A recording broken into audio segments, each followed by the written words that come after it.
That's London outside. We're gonna back up. We see our wall of window.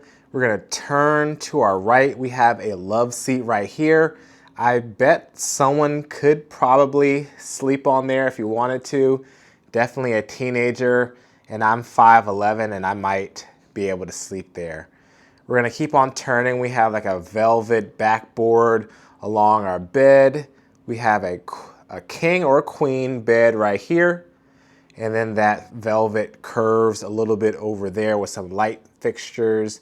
The phone is there too. Cool lighting. I like the vibe of the room so far. At the foot of the bed, we do have a little place to sit and put your shoes on. Maybe watch our TV, which is right here.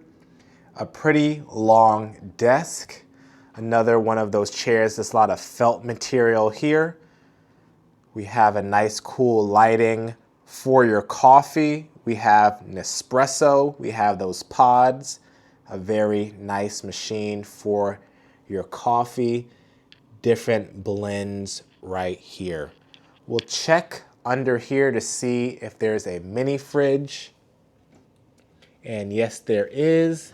It's a drawer and it has some cookies that I believe are free, some water, and some milk. We'll slide that back in. We'll see if this drawer is something.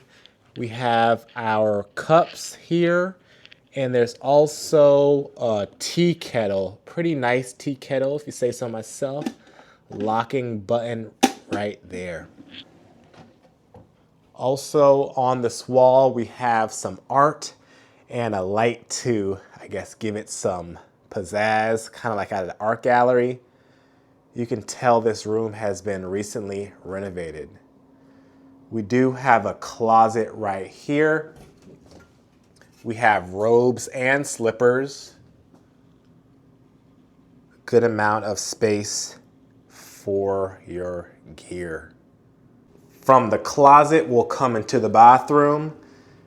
Not as bright as I usually like it, but this has like a spa vibe, which is actually pretty cool. The room or the shower is pretty big, feels high-end. Shower head looks like that. And then we have the classic Hilton products. We see more. I can zoom in on the products. As you'll see, you can see these at DoubleTrees and other Hilton brands. There might be some more lighting, or this is all the lighting that's here. Feels like a spa, kind of like mood lighting. The loo right here. We turn out of here to see a mirror. We come to the front door. In the UK, I don't know if they put maximum room rates, probably not. But as you can see, we're here at 532. And then we have another nook right here, place for bags, safes. We have some literature or dry cleaning for you there. Instead of an iron, we have a steamer. So, this is the room, folks.